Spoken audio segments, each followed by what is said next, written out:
Hey, and welcome to my shop. I've had some friends in past projects ask if I'd do a video so they can kind of see how their projects come together in my shop. So I'm inviting you to come on in, see how this mantle comes together. I got a customer who's wanted a fireplace mantle custom built.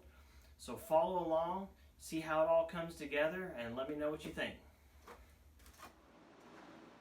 On day one, I always start out by looking over the wood and checking the dimensions of the wood, figuring out where the cuts need to be for the final size.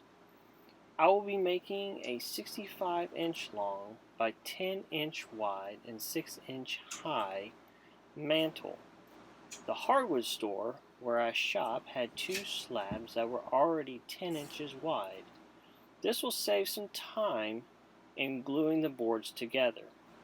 Most hardwood stores, I would have to get several boards and glue them together to get my 10-inch wide dimension.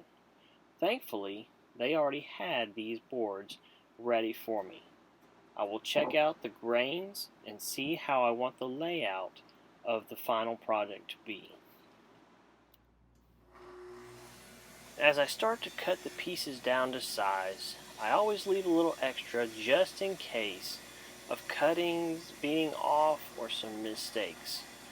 I grabbed my Festool track saw in straight edge and started rough cutting to size the mantle pieces.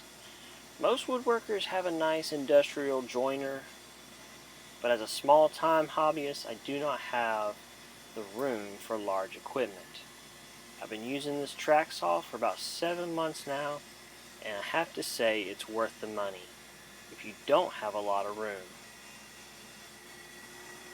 I have left about a half an inch to an inch of extra that will be trimmed off later on in the build. This will just ensure that I have some playroom just for any mistakes.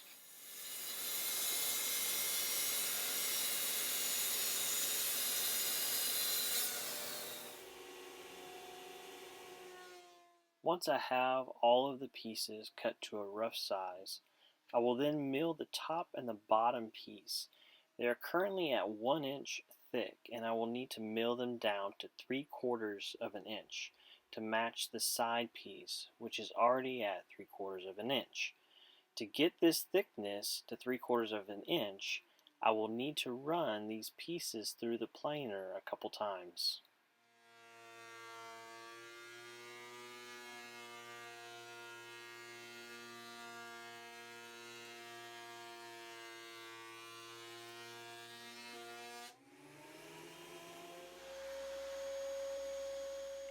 Now this is not the final standing, but just a quick cleaning of all the sides. This will remove any splinters or any imperfections caused by the planer. I can't think of anything that's more annoying than a tiny sliver of wood in your skin.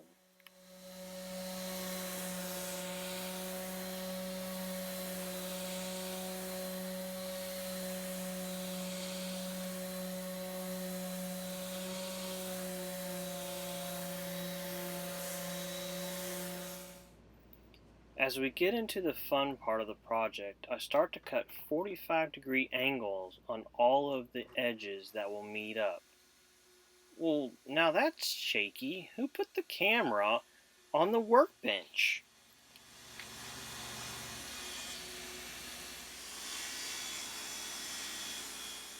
Now that's better.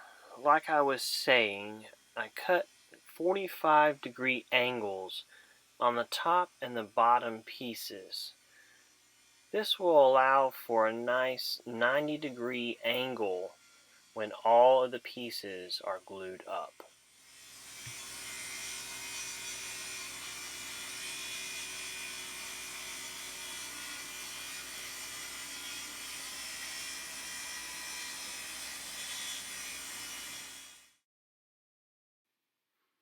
I then wanted to go ahead and get the inside of the mantle sealed up with the Total Belt Halcyon Clear Varnish.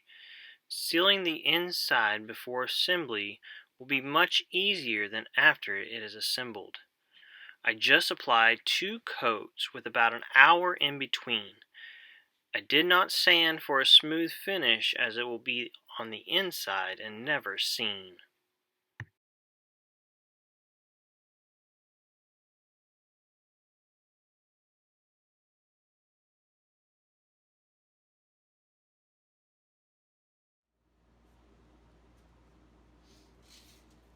While those dried in the house, don't tell the wife, it was back to the shop to cut down the piece that will be the middle. I had to cut off about 5 inches of extra on the end. Now I did not cut the 2 pieces that are going to be the side of the mantel yet. I wanted to wait and cut those after the 245 angles were cut on the top and the bottom of this middle section.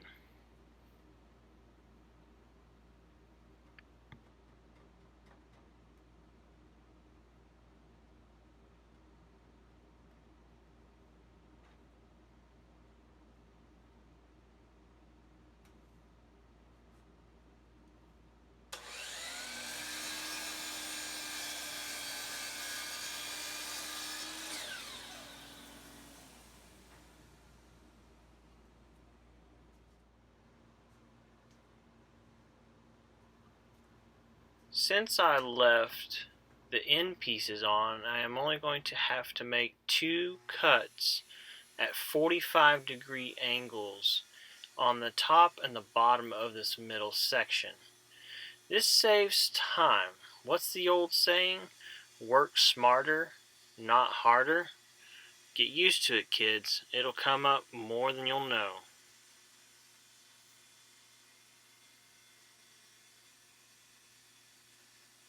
Speaking of kids, love it when they pop into the shop. Must be snack time. They're coming to ask dear old Dad for a snack. Good job on the earplugs. Finger earplugs. Maybe I should try that. I don't know how much work will get done, though.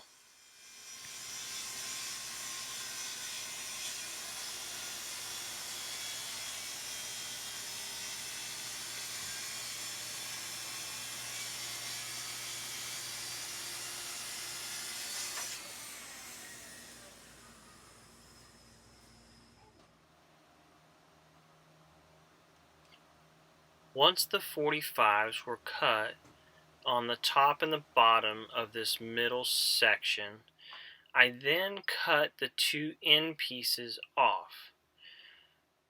Waiting to do this also allows for a nice design of a continuous flow in the grains of wood around the sides of the mantel, which I think will be a nice focal point in this mantel.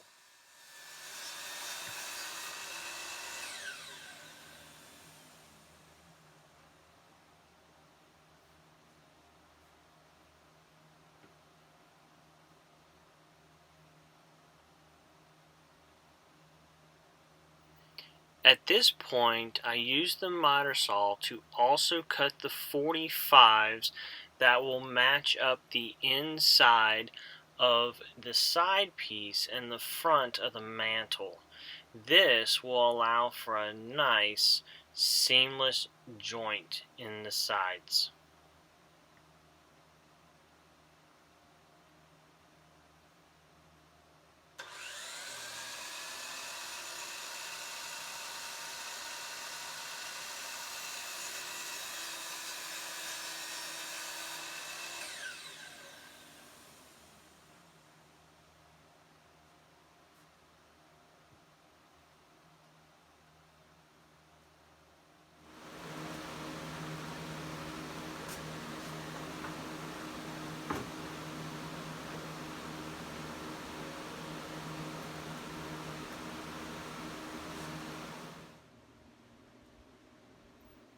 I did not get any video, but I cut 2 slots at about 10 inches from the end of the top and the bottom. This will accommodate supports in the middle of the mantel. I then squared everything up to mark where to cut for my biscuit slots. These will help line up the 45-degree cuts and help keep the wood from slipping during glue up.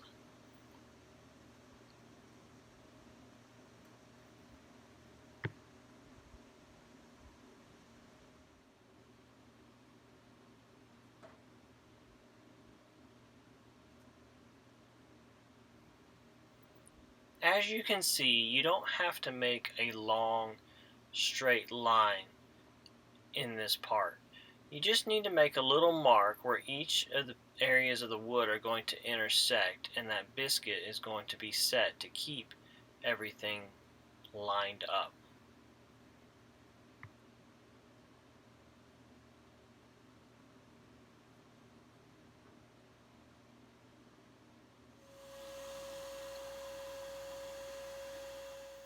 I set my biscuit saw at 45 degrees and lined up my marks to cut the slots. You can also use dowels or dominoes if you do not have a biscuit saw. If it's something you don't have at all, you can always use a square and some clamps, and that will work just fine.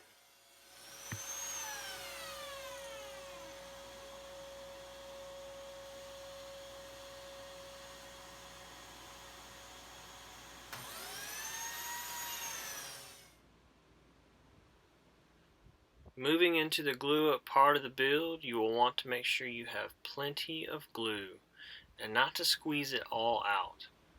I started by adding glue to all the biscuit slots first.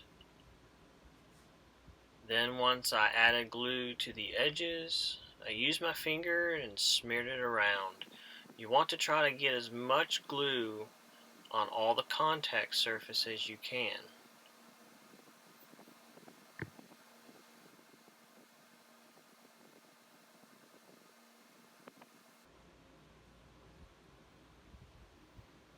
Then I inserted biscuits into all the slots and slid the front section into, well, it could be the top or the bottom. It's hard to say. Lined everything up and made sure it was square.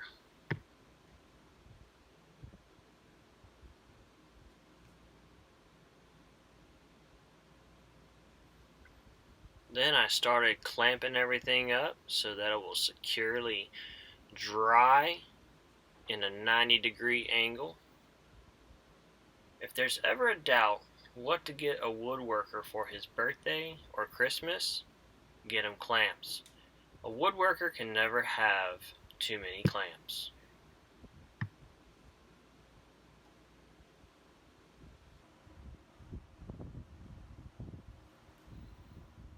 As I lined up the biscuit slots on the side here, all the talk about biscuits is making me hungry for maybe some biscuits and gravy. But there's no time for that because I've got to get this mantle put together.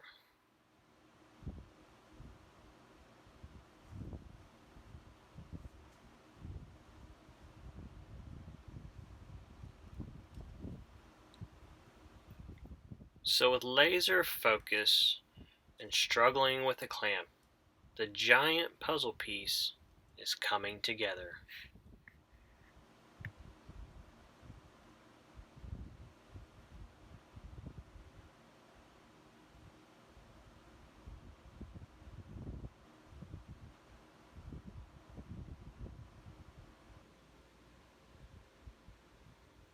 Once the glue had set up on the bottom portion of this mantle, I then moved to the top, adding glue to all the edges and the biscuit slots, and inserting biscuits into those slots, making sure there was an even amount of glue all around. Then I clamped everything up, making sure not to squeeze too much of the glue out. The beauty of this mantle is the customer is going to be able to choose between which they want as the top and what they want as the bottom.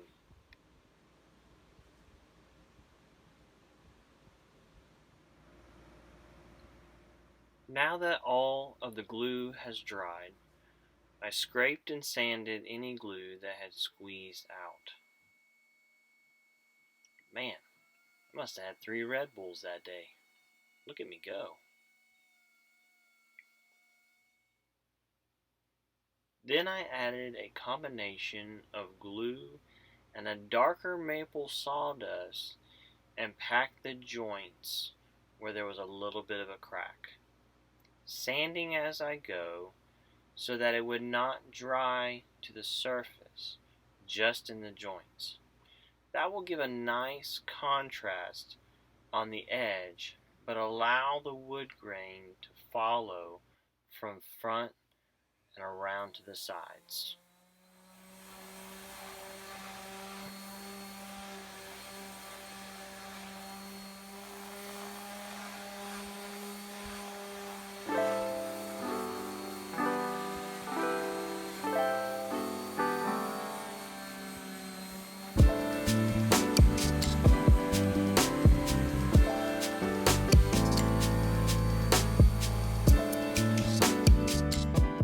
Then it was time to set some tunes in my earbuds and settle in for the final sandings. Yes, I said sandings. You can't just sand one time and be finished. I start out with an 80 grit, move to 120, and then finish off with 220. In some projects, I'll continue down to a 320 or even higher, and talk about smooth. Man, if only sanding went that fast.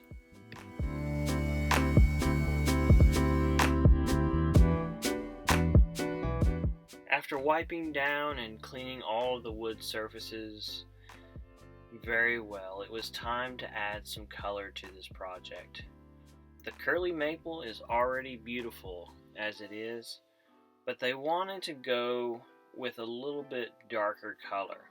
So they went with a classic oak, but they still wanted to stay as close to natural as possible. I enjoy when a stain or oil is added, as it brings out the natural grains of the wood and shows the true colors of natural wood.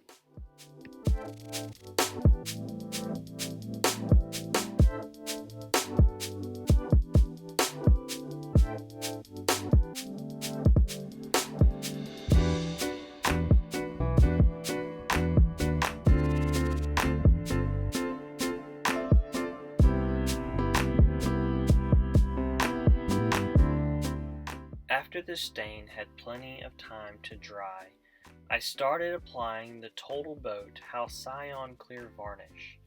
This is my go-to for a beautiful clear finish. On many of my projects, I will only apply this varnish to let the natural colors of the wood create the final look of the piece. If you don't believe me, scroll down to the round table project that I did.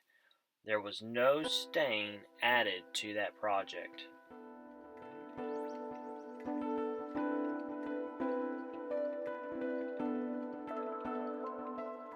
I love how a clear varnish or an oil will bring out the natural colors of any hardwood.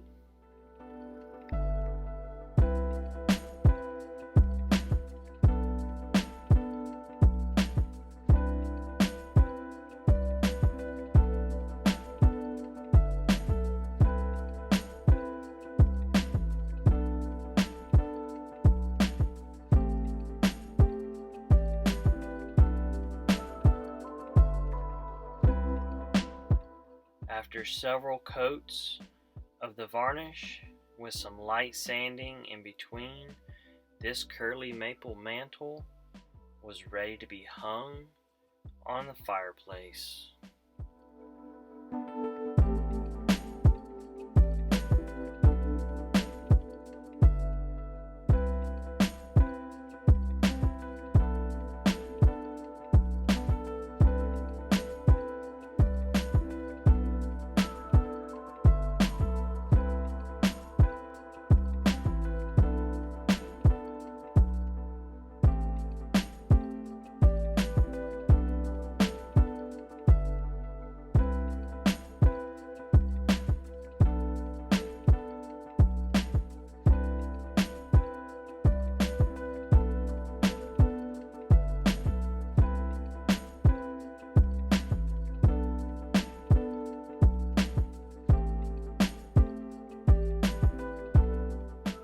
sure to like and share with your friends. I hope to inspire you and your friends to be creative. Leave your comments and let me know what you think. Now get out there, find a hobby, and be creative.